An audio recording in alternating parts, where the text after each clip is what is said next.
For me, the defining Zelda experience was Link's Awakening. It was the first Zelda title I played, and the most challenging. It took me longer to clear than any other game. I was pretty young. That said, it's clear why this has bothered me so much. A few months ago, I was helping a friend of a friend move. After a few hours of heavy lifting, we took a break. I saw a box of old Game Boy cartridges and my eyes lit up. I like the new systems, but I still dig busting out that little 8-bit handheld. Or at least, I did. The guy we were helping saw me and asked if I felt like buying any. I picked out a couple, then spotted it. Link's Awakening.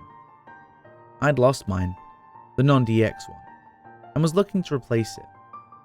He looked confused when I asked him how much for it, like he forgot he owned it. I paid him, pocketed the games, and went back to work. I should stress this. There was nothing wrong with the cartridge. The label was fine, the cartridge wasn't cracked. Nothing. I probably wouldn't have bought it otherwise. The game started off normally. There was nothing off about the music, color, or animation. I was stoked to play it again. Then I went to start a file.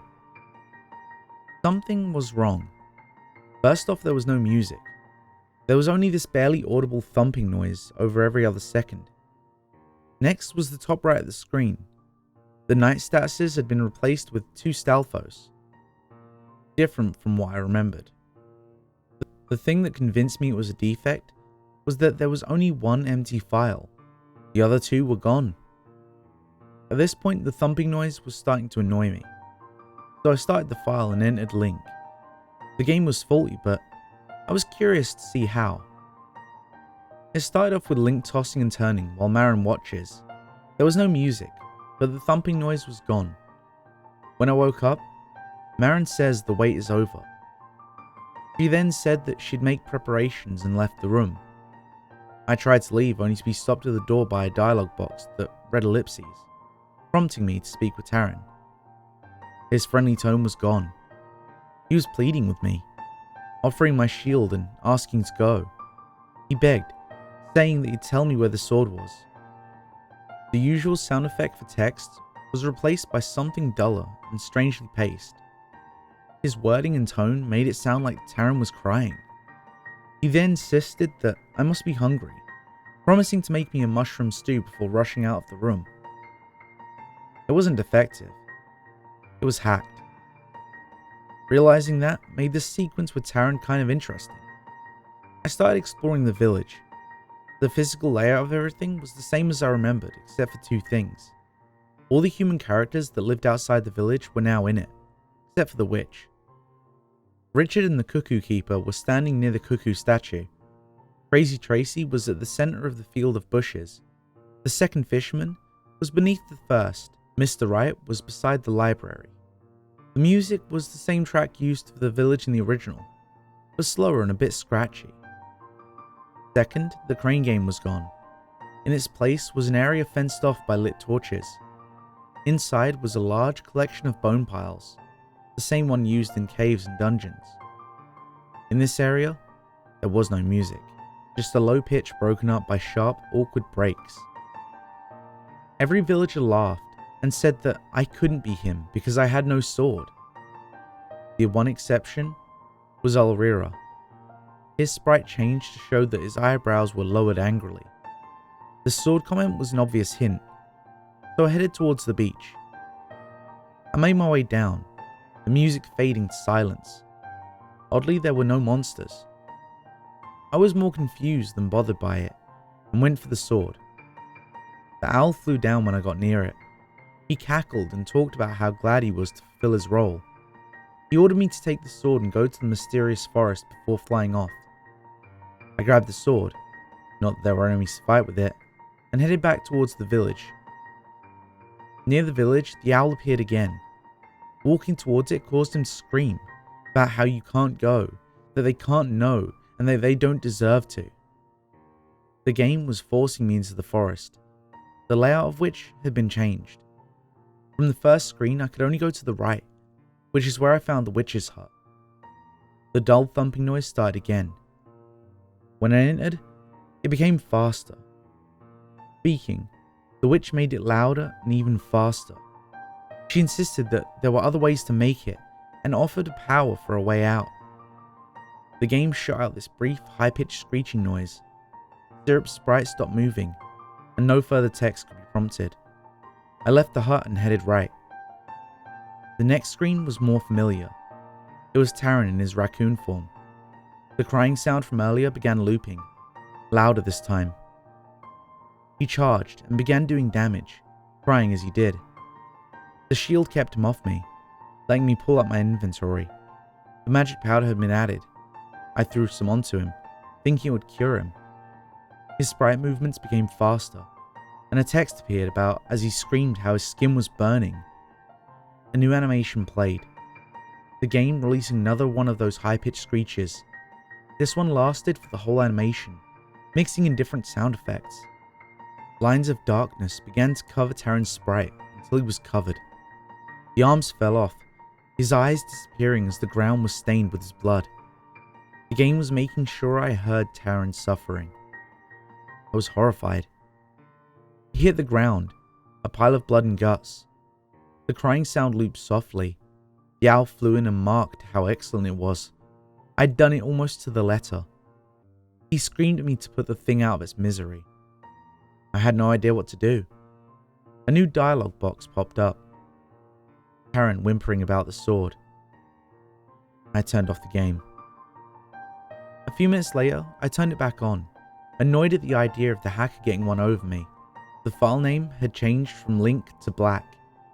I was intimidated, but determined. It brought me to the point I'd just left. The fact that I hadn't saved made me nervous. Everything was the same except Link's clothing. I couldn't tell if it was meant to be red or black, but file name gave me a hint. I cut at the Tarun sprite. The panels above and below Tarun became dark, and the game made that horrible screeching noise. The owl flapped its wings and laughed, complimenting me. He ordered me deeper into the forest before saying 2 down. Hearing that, I went to the previous screen in Syrup's hut. There was crudely drawn blood everywhere. Syrup's head was on a table. The rat was hopping up and down beside it, feasting. I searched around and found nothing until I reached a cauldron. Text appeared. Still a few bones in here. What do you think magic powder was made of? I saw it as a taunt and resolved to keep going. No enemies, no music. Screen after screen of forest with a soft, high-pitched screech in the background. Eventually I had to go north, traveling a few more screens before finding it. At the center of the screen was a black sword. To either side were 2 treasure chests. The right contained the fire wand, and the left the ocarina. Taking the sword summoned the owl, who proceeded to teach me the lullaby of long slumber. It didn't sound like music, just hisses and scratches, like a series of audio errors. He then asked me to try the wand. Trying to leave caused afraid to pop up on the screen. I used the wand, trying to defy it. The screen flashed white for a second, followed by every tree on fire. The owl giggled, flapping his wings and screaming about how they can be given no quarter. Everything in the forest was on fire, including some floor panels. Eventually I was out, the high-pitched noise ringing the entire time with the sound of burning. I decided to talk to the villagers, to see if there'd been a change in their dialogue. I started with Madame Meow Meow. The thumping noise started again as soon as I entered her screen. It was similar to the witch. Meow Meow starts pleading, and the audio for her text sounded like crying. She apologized, saying that they were just too hungry. The same screeching noise then plays before her sprite stops. When I left her house, Bow Wow was gone. I went back inside to see what had happened. Meow Meow was in pieces, blood all over. Bow Wow was moving from piece to piece. Interacting with him brought up a box that talked about how happy he seemed, how hungry. Leaving the house, I saw the owl again. He was eager to keep going. He told me to play the lullaby. It would speed things along. The prospect bothered me. but getting through this insult to my childhood faster sounded good. Playing the lullaby led me to a room like the ones you'd find at the end of each dungeon. There was a treasure chest and 2 full heart pieces. A plaque on the wall read that for every one you carry out, you'd receive new treasures. I took the items. The first was the rock's feather, and left through an exit at the rear of the room, which brought me back to Marin's house. Trees blocked off the plains and beach, the forest by fire. The select glitch brought me to a black screen that forced a reset. There was no way out of the village. It was a weird, cruel cycle. I approached a villager. They said something. That horrible noise screeched out, and I came back to see something horrific and disturbing. I'll post their dialogue and how I found them here. Crazy Tracy. Before you do it, tell me I'm pretty. A bloody pile with skin to the right. Richard. You silence only a symptom. I was merely the first. His hands and tongue formed a triangle around him. He was in a pool of blood. Alrira. You actually think I'd go to old age? How unkind. He was lying sideways, with a telephone where his head would have been. The blood scattered all over the floor made it look like his head had been smashed apart with the phone. Alrira's wife. I won't hide. I won't give you the pleasure. I never saw her, but when I tried to interact with one of the cabinets, it read, She's finished bleeding out. Leave her in there. Cuckoo Keeper. Haha, I'll find a way out. Impaled on the cuckoo statue. The Fisherman. The funniest part? I don't regret it. Me either. Their fishing poles are by the pond. If you interact with them, it reads, No more bubbles. You'd reel them up, but it would just tear off. Couple, wife, and child. Anything. Name it. It's yours. I can get it. I can get anything. Mercy. The one thing I couldn't get my hands on. Why? Found them hung by what appears to be the hookshot chain. Shopkeeper. Everything I've got, here and back home. Information, powders, weapons. Just let me sail away. You'll never hear from me again. Found him in pieces with arrows in his torso. The fact that the bombs and bow are missing from his stock suggests that's what was used. Mr. Wright. I never stopped, you know. Here's the key. You'll need a magnifying lens. He was sitting at his desk, black pixels around where his mouth was, and his hands cut off. I didn't catch on what the black pixels were about until later. When I killed the last victim, the owl appeared. He thanked me for helping him fulfill his role. He said that I'd find Marin in front of the library. I found Marin, who said it was almost time to go. She gave me the magnifying lens and told me to take my time. Inside there were more books out than in the original, with one blank book stood near the entrance. Each was a profile organized by crime and sentence, from top left to bottom right. Richard staged a coup against the Hyrule royal family. He was left to bleed to death publicly, after having his hands cut off and tongue removed as punishment.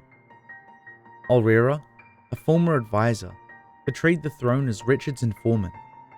His skull was caved in with the medium that represented communication.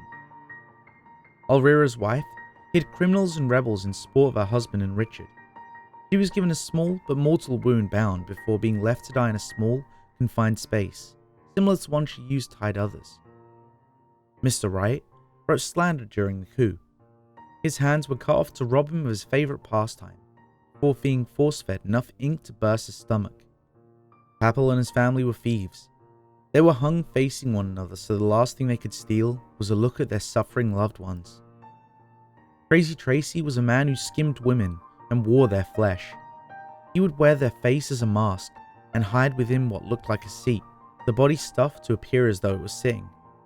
This is why the body looked so much smaller. It was skinned alive. Syrup kidnapped and sacrificed a child to the Black Arts. She was forced to watch the bones from her arms and legs be used in making magic powder before being beheaded. Cuckoo Keeper was a felon who escaped every prison in Hyrule, impaled on a statue that represented freedom.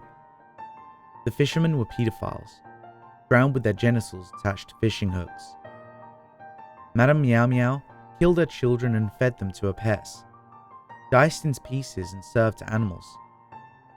The shopkeeper was a powerful, criminal drugs and arms dealer, killed with his wares, magic powder forced down his throat. Tarun was a serial rapist. He was transformed into a literal beast, then executed. At this point, I felt sick. That low thumping in place of music wasn't helping. It grew slower and duller, as if the sound were trudging along. I spoke with Marin and she explained the rest of it. Koholint is the prison island. The worst of Hyrule's criminals are sent there before receiving their death sentence from the judge, the Owl. He had been waiting for an executioner, someone to carry out his will. I was sent by Hyrule to enact the wishes of the throne, leaving their carcasses as a warning to the next group. Marin was innocent. She had been wrongfully sentenced for a gruesome crime she had no part in. She accepted that she would be killed by the executioner, but refused to give Hyrule the satisfaction of fearing it, nor would she let her name be passed around in horror stories. She saved me so that you could tell them that they had failed to break her. She asked if I was ready to end it. I was given the option of yes or no, but choosing no just let me explore the village again. When I said yes, the screen faded to white. It came back up to an animation of Link, or Black, sailing away.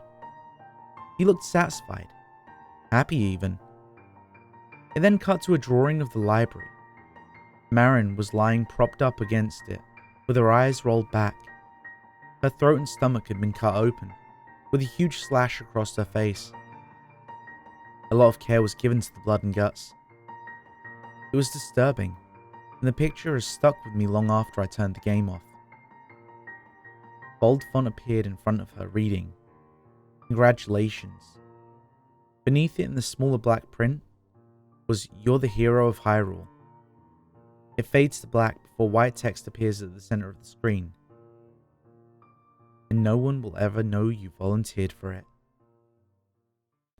Thanks for sticking around to the end. And if you enjoyed today's story, make sure to leave a like.